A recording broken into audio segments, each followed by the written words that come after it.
Hello, BookTube.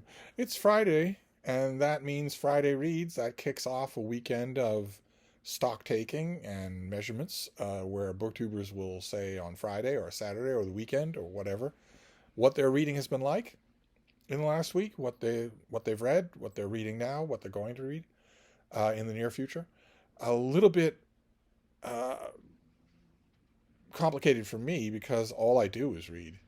I take care of my little dog and we play and whatnot and we chat all day long. But other than that, all I do is read. So uh, if you can imagine what that would be like, I mean, not all of you are like. I think most of you are not in that position. But imagine how much you like to read, and then imagine that you had nothing else to do but read. Imagine how much reading you would get done.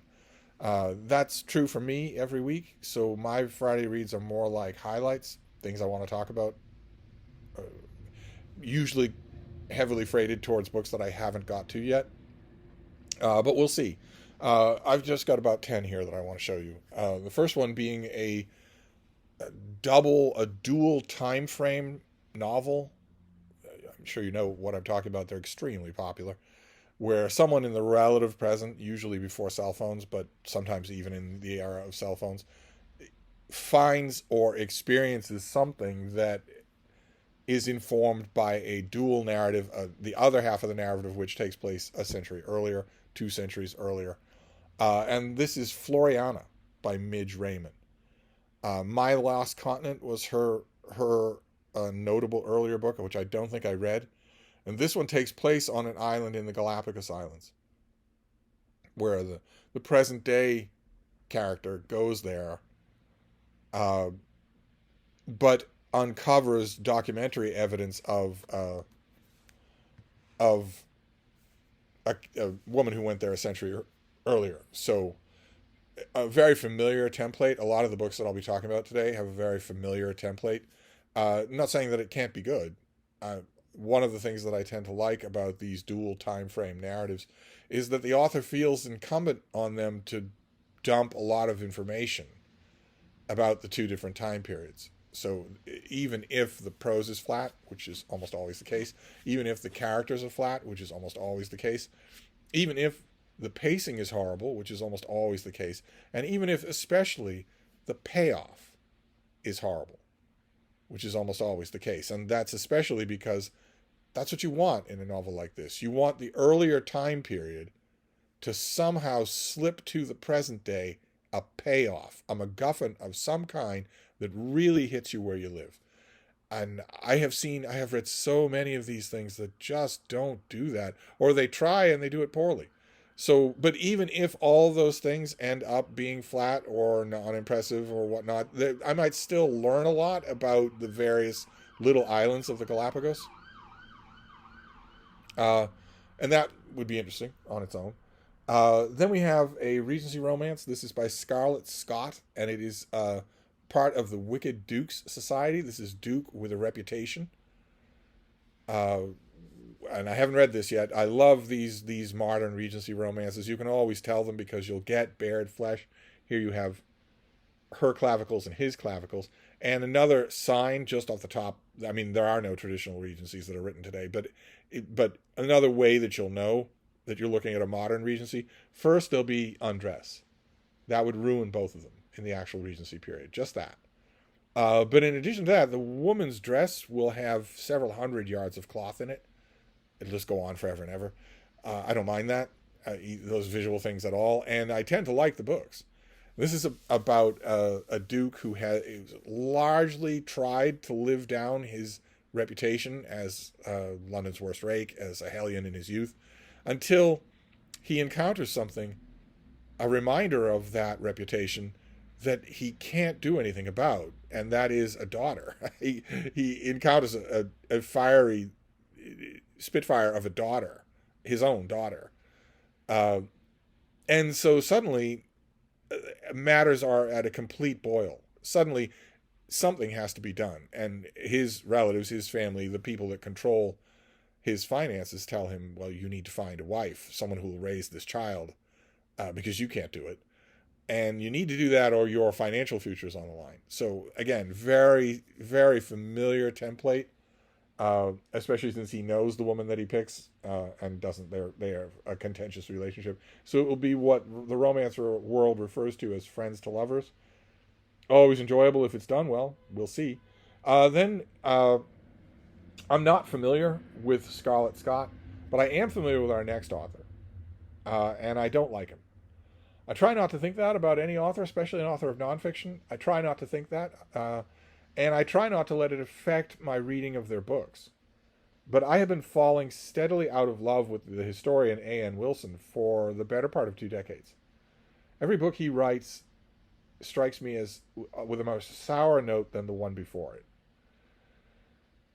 I don't quite know where it started. I really noticed it with a book that he did about Hitler almost 20 years ago that was inexcusable, really. Even for the time, it was inexcusable to soft pedal the evils of Hitler the way that book did. And I had a negative reaction to virtually everything he's written since then. And I had a negative reaction to this is his latest book, a biography of Goethe, that was easy and simple, his Faustian life.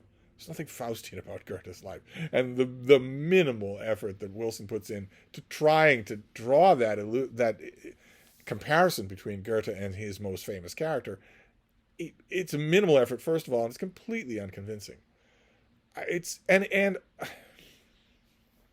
Goethe has been the subject of a handful of truly fantastic biographies. So phoning something in through your interns like this is going to be all the more embarrassing in light of that. If you're going to do something, if you're going to take this approach, I have no idea how old A.N. Wilson is, but if you're going to take this approach to writing history or writing biography, well, then pick a lesser known subject so that the fly-blown nature of what you're doing is not so obvious. So that was a pan. I didn't like this biography of Goethe, and I'm not sure that I'm going to like anything that A.N. Wilson writes. I firmly believe that I did not like this biography for reasons that would have held true if his name hadn't been on it. But I guess after a while, once an author has seriously disappointed and even angered you for book after book after book, I guess it's possible to doubt that. I don't think it's true. But anyway, this next one is something that I haven't read yet, and I have my reservations about it. It's by Elliot Stein, and it's called Custodians of Wonder: Ancient Customs, Profound Traditions, and the Last People Keeping Them Alive. And on the surface, on paper, this strikes me as a really good, fun, involving idea, where the author picks old traditions, an old way to make honey, an old way to deliver mail, an old way to print a book, or whatever it is. The author picks an incredibly old, antiquated way to do those things, and then hunts down the last people on Earth who are doing those things, the last people on Earth who are keeping those traditions alive. And on paper, that looks really interesting. And it could be that this book will be really interesting. My reservation comes from the fact that I have read way too many of these books in 2024, and there's going to be an avalanche of them in 2026, that say not only that these ancient customs are interesting, but that they're better. And that will, if the author takes that route, then the author will certainly include spiritualism,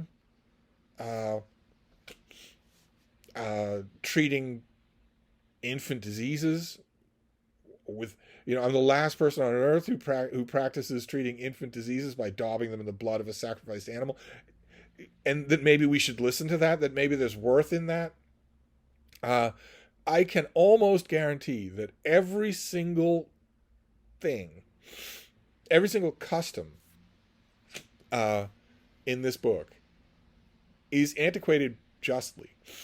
I can almost unconditionally guarantee that every single practice in this book is outdated because it has been superseded with better ways to do it. And that, if the author agrees with that and decides to find and interview these people anyway, that's fine. That's actually wonderful. But in books like this, whether they're religion or about medicine, God help us, or whatever, lately in the 21st century, in the age of science denialism, they tend to not just do that. They tend to say that something valuable was lost, when that is never the case. So we'll see. Maybe I'm just carrying over the irritation from the A.N. Wilson book. I'm not going to open this book wanting to argue with it. It could be that the author will do exactly what the thing on paper describes. Go and find these custodians of the last practitioners of these things and ask them how they do it, and maybe give a little thumbnail about the history of that practice. That would be great if that's what it does. Then we have a reread. This came out a few years ago. I was really impressed by it at the time, and I want to reread it. It came up in a file search, I think, or a recent book purge or whatnot. It's by Matthew Bowman, and it's called The Abduction of Betty and Barney Hill. And Betty and Barney Hill were a famous interracial New Hampshire couple who became infamous all over the world by claiming that they'd been abducted by a flying saucer, by a UFO, and examined and shown things, shown star charts and whatnot famously, and then returned to Earth. So the Hills were famous for that. And this goes into that whole firestorm, that whole story, how their testimony has changed over the years, what it says, what the details of it are, its critics, its initial reception, its ongoing reception, its foundation in the literature of ufology. This Bowman does all of that. He treats that subject better, more intelligently, more eloquently, better researched than anyone has ever done. Obviously, I mean, a sensational book that's just about UFOs with a big flying saucer on the cover, it's not going to really, they're not going to really put a lot of effort into actually historically researching this thing. And Bowman does. But he does so much more than that in this book, if I remember it correctly, remembering it. He does so much more than that. Not only does he situate the Hills' alleged abduction in its time, in the foment of the civil rights era, but he also situates the Hills in that history as civil rights reformers. And I seem to remember that a couple of the swerves that he took in linking those things towards the end of the book seemed to me to be unconvincing, but I want to try it again. It stuck with me. The minute I saw it, the minute it cropped up, however it cropped up, I thought, oh, you've got to give that a reread and see. Because I'm sure that this is in every library of ufology, but it doesn't belong there. It's a serious study of the Hills. Which, if I remember correctly, Bowman is too diplomatic to just baldly state that the Hills are at least mistaken. I am not so diplomatic. The Hills are at least mistaken. They had no extraterrestrial contact of any kind. None at all. So I don't profess to know what happened to them on that road. But what they described as happening to them fundamentally, absolutely, categorically did not. So you have that whole subject to explore. I'm looking forward to rereading this. I think there are a couple of rereads on my list. Yes, time around. Yes, this next one is a reread. I just recently reread it, and it was terrific. It gets better every time I reread it. This is Harry Paffan's, and it's Gettysburg, the second day. Huge thing. That he did a study of every one of the days of the Battle of Gettysburg in the American Civil War.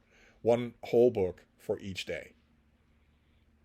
And the second day is the pivotal day. The second day is the day when the armies decide to fight each other, as opposed to all the alternatives that were still on the plate at sundown on the first day.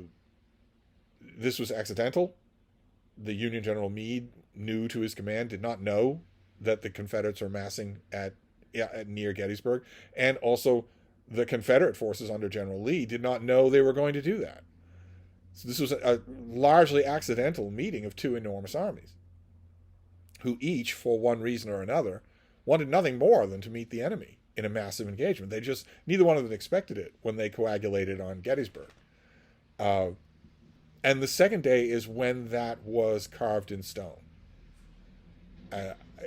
which it's extremely memorably captured in Michael Shar's book, The Killer Angels, because up until the morning of the second day, the sounder tacticians on Lee's staff, especially General Longstreet, we're just assuming that you will not do this.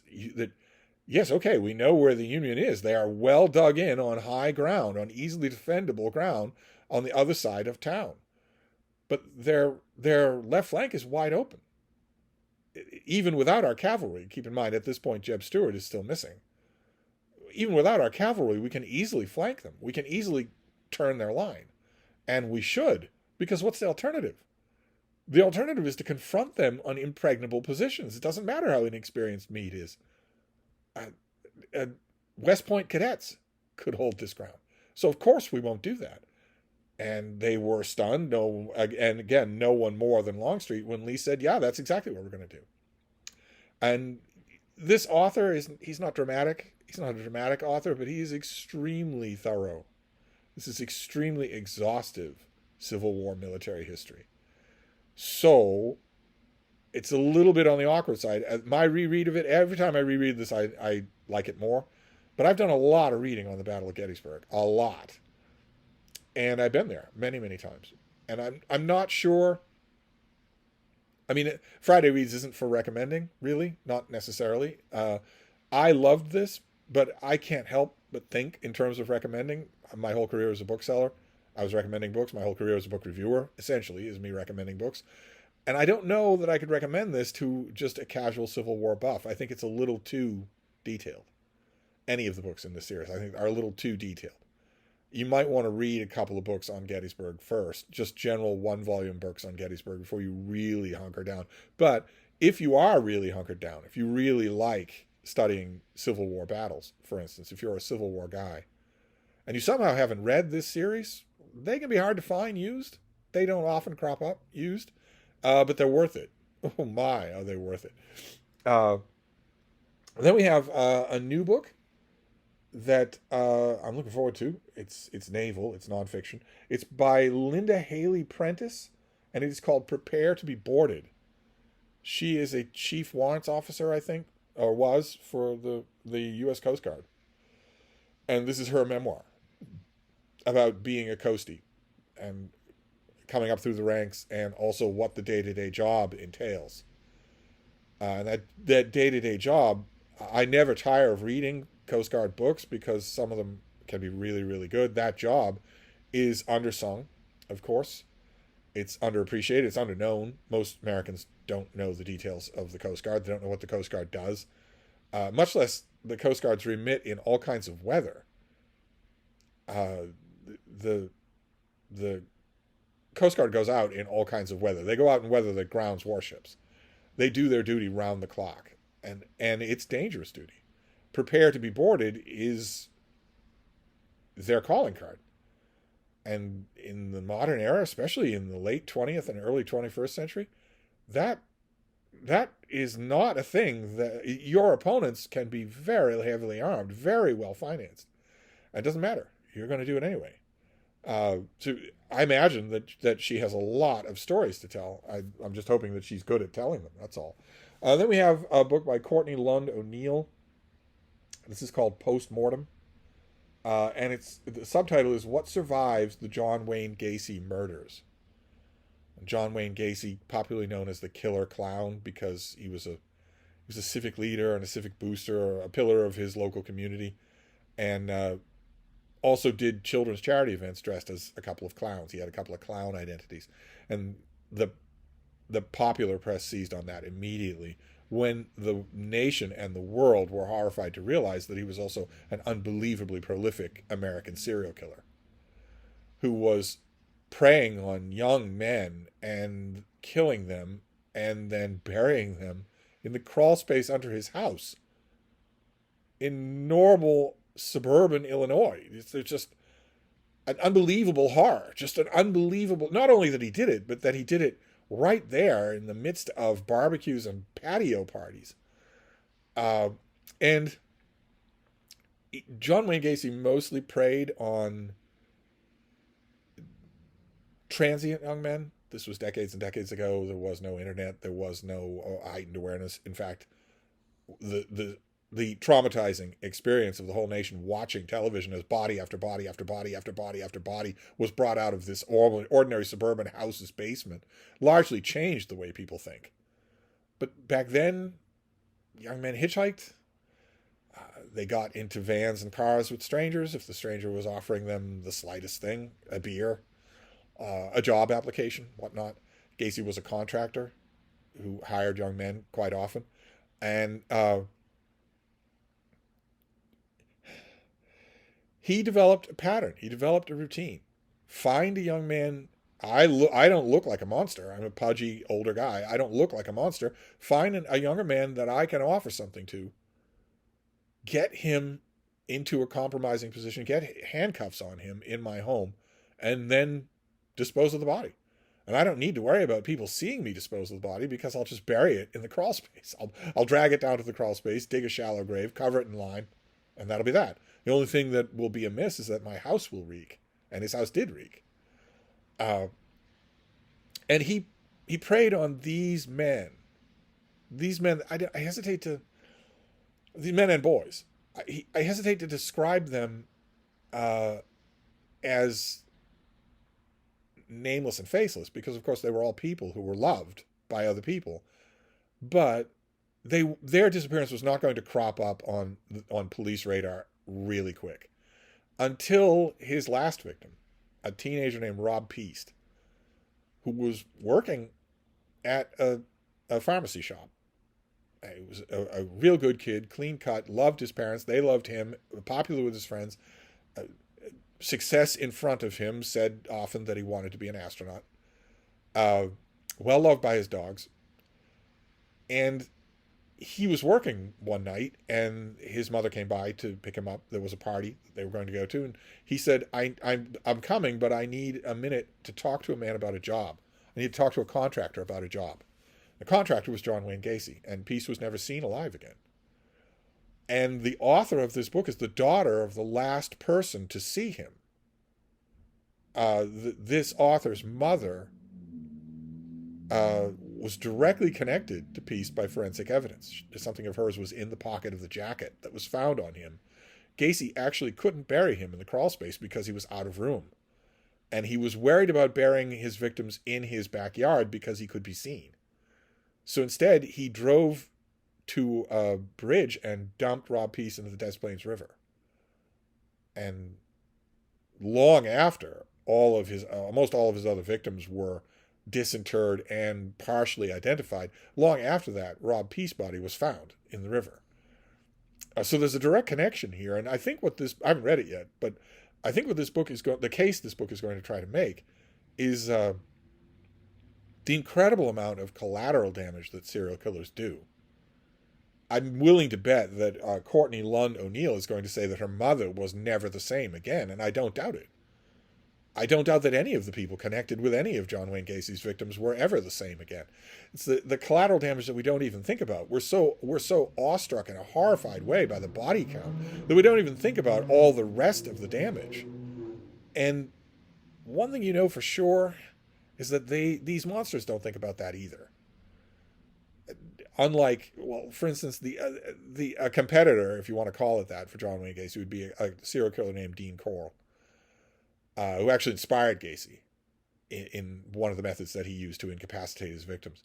Gacy knew it and imitated it. And we'll never know what kind of BS Corll would have said in prison about what he did and why he did it, because he was killed by his Renfield. He was killed by one of his accomplices. So we don't have him as a living person. But Gacy gave long interviews and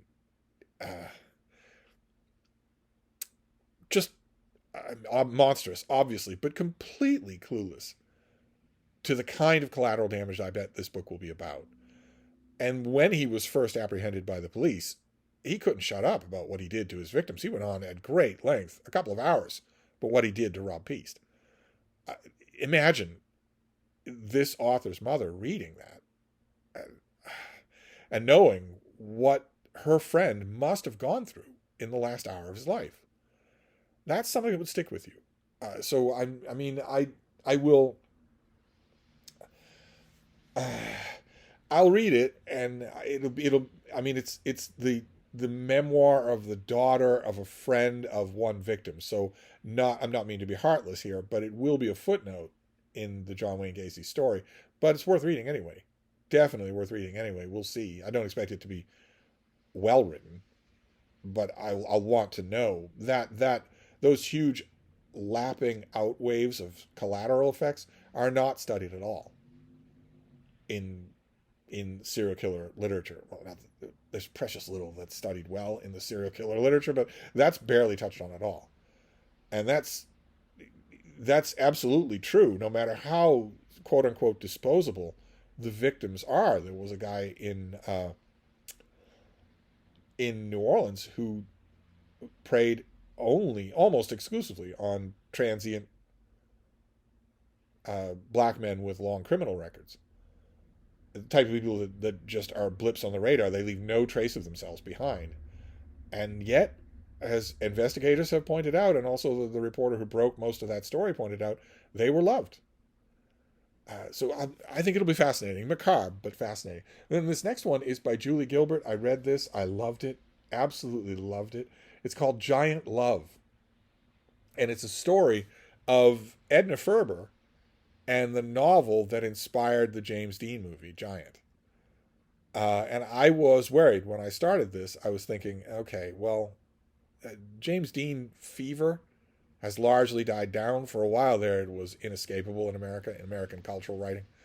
It's largely died down. I think that if you showed a James Dean vehicle to someone who's born in the 21st century, even if it's a really effective one, an effective James Dean vehicle, I don't think Giant is, but for instance, Rebel Without a Cause, I think if you showed that to someone who, this is 2024, so somebody who's 24 or younger, I honestly think that they would not have any idea what they're looking at. They wouldn't immediately say, I understand why a whole generation went nuts for this guy. I think they would think, if anything, he's, well, a little, to use their favorite word, cringe. And when I started this book, I was worried that Julie Gilbert is of that generation and is going to go on and on about James Dean. But to my delight, she goes on and on about Edna Ferber instead. And Edna Ferber deserves it. She really deserves a big, whopping biography of her own. I nominate Julie Gilbert to write that biography. This is just about one novel, one movie, Ferber's relationship with movie moguls in Hollywood and how that changed with the success of the movie. And we get a heaping helps of Ferber's biography along the way, but I don't want heaping helps along the way. I want a book about her that doesn't rely on a man, doesn't rely on James Dean. And I nominate this author to write that biography. Write me a 900-page biography of Edna Ferber, a best-selling author who's completely forgotten, a beloved best-selling author who's completely forgotten in the 20th century. But even though, I mean, it's a cardinal sin if you're a critic, it's a cardinal sin to be faulting a book for not being a different book, and I'm not, because this was really enjoyable. Even James Dean comes off fairly well in this book. I think myself, I have very unfashionable opinions about James Dean. I don't think he had any talent at all. I don't think he was as magnetic on the screen, and I also think he was an imbecile. And none of those things, if those things weren't acceptable in 1970, and they're barely acceptable today, I think they're, as long as I'm giving unacceptable iconoclastic opinions, I think there's more acting ability in James Franco's portrayal of James Dean than in anything James Dean ever did. So there. So I'm a complete heretic. But he is fascinating in this book. So I'm not criticizing this book for not being a different book. But boy, oh boy, Edna Ferber is easily 10 times more interesting than anyone else in this book. So I wanted more of it to be devoted to her, even though a lot of it is. So there you go. Giant Love, a strong recommend. Then we have another reread. This is a big whopper of a thing, but once I got started, I could not stop. This is Dermot McCullough, who a lot of you will know not only for his big fat biography of Thomas Cromwell, that got a huge boost by the popularity of Wolf Hall, but also by his enormous book, Christianity, the First 3,000 Years, which is brilliant. It's a great book. It's the type of book where if the author had only written that, it would still be venerated. And this is an earlier biography of his of Thomas Cranmer, the co-plotter, the uneasy partner in crime with Thomas Cromwell. Very different personality, very different character, very different, role, obviously, since he was the Archbishop of Canterbury. This is a great big fat thing that I got. I think it's Yale University Press. I got a new and revised edition. I didn't notice many revisions, but a new and revised paperback was on their list one month, and I requested it and got it, and it's good because I don't have the hardcover anymore. The paperback is really sturdy, and I thought that I would just reread Cranmer under Queen Mary. So not the Cromwell years. Just Cranmer under Queen Mary, where he had to know. He had to know what was coming. He was a reformer. She wanted a Catholic restoration and had the bloody mind of the Tudors. He had to know. I don't understand it, and Cranmer, McCullough does not make it clear to me why Cranmer did not flee the country. When the young boy king Edward dies, why didn't Cranmer flee the country? He knew who was coming to power. There was no question of the succession. And he knew what would happen. And there was an extremely receptive evangelical community on the continent outside of Mary's reach. I don't understand it. I don't understand it at all. But I thought that I would just go to the back of the book and read that section. Cranmer's horrible, horrible end. Brave, but horrible end. But I ended up reading the whole thing. I love the way this author writes so much that I ended up just going back to the beginning of the book and starting all over again. Boy, am I glad I did. I'd completely forgotten, for instance, that McCullough pricelessly refers to the Dutch humanist Erasmus as the patron saint of freelance writers. I'd completely forgotten that, and that deserves to be carved in stone. That is wonderful. And also the Cranmer that he portrays in those years. This is a Cranmer without the beard. He's extremely well known with the beard, but when Cromwell knew him, he didn't have one. And McCullough is so confident in his abilities as a narrative historian that he takes you right into the diocese and the various liturgical complaints. And it's all to a larger effect. Of course, when Henry and Cromwell start putting legislation through Parliament, a supine Parliament, saying the king is now the head of the church in England, and we're reforming the monasteries, and we're closing a lot of the big religious houses. Typical history books of the time period will say that all was legislated, and so it happened. But these were humans involved, so there were huge amounts of arguments and details. And McCullough goes into all of them. It's like a 900-page book. Again, I don't know. It's like with the Gettysburg work. I'm not sure that I could recommend this just off the top of my head. If someone were to come to me and say, I want a really meaty biography of, for instance, a political or ecclesiastical player in Henry's reign, I don't think I would recommend this one. I'd recommend the Cromwell book first. But I loved it. Just loved it. Second time through. More highlights, more marginalia than the first time through. So that was a great reread this week. And then, we didn't finish up because this is going on long. These videos always do. I hope yours do too, if you do a Friday Reads. I want to hear every detail. What'd you think about it? What was your reading day like? Where did you read? Did you have any physically good reading sessions where the couch or the sun or the cats or whatever were really good that day? I don't tend to go into those kind of details myself because, like I said, all I do is read. But for some of you, you're my endless admiration because you manage to work it in. You consciously make an effort to work it in. I've got the kids to drop off at their classes. I've got a community meeting to go to. I've got a church meeting to go to. I've got a job to go to. But nevertheless, I want to get in an hour of reading. I'll rearrange things to make that happen. That's incredible. And that might make some of those reading sessions more memorable than others. I want to hear about it all. But the last thing we'll do here is a cheat because I did not get the book. I did not request it. I do not have it. I do not intend to have it. Instead, I just looked at the individual issues. This is a DC Comics DC Finest collection. DC is finally wised up and is putting out paperback collections of reprints of their older stuff. And the first long lineup of DC's finest, I did a video on it. Michael K. Vaughan did a video on it. A little confusing to me. DC is not leading with some of their strongest stuff, which is odd. But it's interesting what they're doing. I've never actually yet held a DC's finest volume physically in my hand.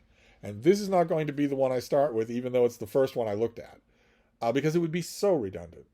I have all these issues. I have them in print form. I have them in various hardcover collections. I have them as ebooks. I do not need another collection of the exact same stuff.